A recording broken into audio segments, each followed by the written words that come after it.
कागदी पार्टी पुरुषातर्फे गुन्हा डिटेक्ट करण्यात आला आहे. त्यामध्ये तुमचा मुद्देमाल झालेला आहे. काय याच्यामध्ये जे फिर्यादी आहे ते जय दुर्गानगर कीर्तिधर सोसायटी पोलीस ठाणे पारडी नागपूर शहर हद्दीमध्ये राहतात. यातील आरोपितांनी दिनांक 12/2/2026 रोजी सकाळी 1100 ते 1600 वाजेदरम्यान आरोपी यांनी फिर्यादी हे बाहेर गेले असता दाराला कुलूप लावून बाहेर गेले असता त्यांनी 11 ते 1600 वाजताच्या दरम्यान आरोपितांनी नमूद घराचं लॉक तोडलेलं आहे आणि त्यांचा जो मुद्देमाल आहे तो चोरून नेलेला आहे, सोन्या चांदीचा आणि काही रोख रक्कम.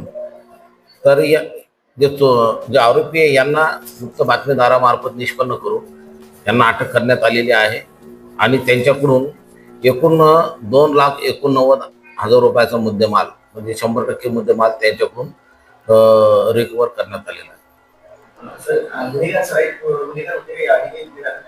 हो बरोबर आहे, दोन्ही सुद्धा सराईत गुन्हेगार आहे आणि यांच्यावर घरफोडीचे गुन्हे यापूर्वी दाखल आहे.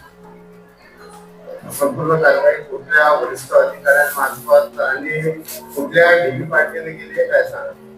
हा, हे नमूद जी कारवाई आहे ते मान्य श्री रवींद्र सिंगल साहेब पोलीस आयुक्त नागपूर शहर, मान्य श्री नवीनचंद्र रेड्डी सह पोलीस आयुक्त नागपूर शहर, मान्य श्री शिवाजी राठोड अप्पर पोलीस आयुक्त दक्षिण विभाग नागपूर, मान्य श्री निकेतन कदम साहेब पोलीस उपायुक्त साहेब परिमंडळ क्रमांक 5 नागपूर शहर, मान्य श्री रोहित ओहाळ साहेब सहाय्यक पोलीस आयुक्त पारडी विभाग नागपूर यांच्या मार्गदर्शनाखाली पारडी पोलीस स्टेशन यांनी हे नमूद कारवाई केलेली आहे. आणि नमूद कारवाई ही डीबी पार्टी जी आहे ते PSI कोलारे यांच्या नेतृत्वामध्ये पोलीस हवालदार कुंभलकर, शैलेश कुंभलकर, संदीप लांडे आणि त्यांच्या टीमने केलेली आहे.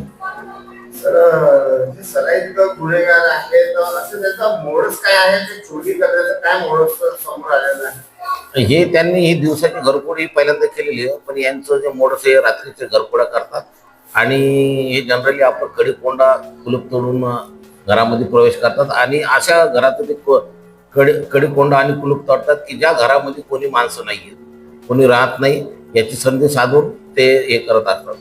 तर नागरिकांना पारडी पोलीस आणि नागपूर पोलीस दलाच्या वतीने आव्हान आहे की त्यांनी आपल्या ज्या रोख रक्कम आणि मौल्यवान जे वस्तू सोन्या चांदीचे दागिने घराबाहेर जात असताना ते लॉकरमध्ये किंवा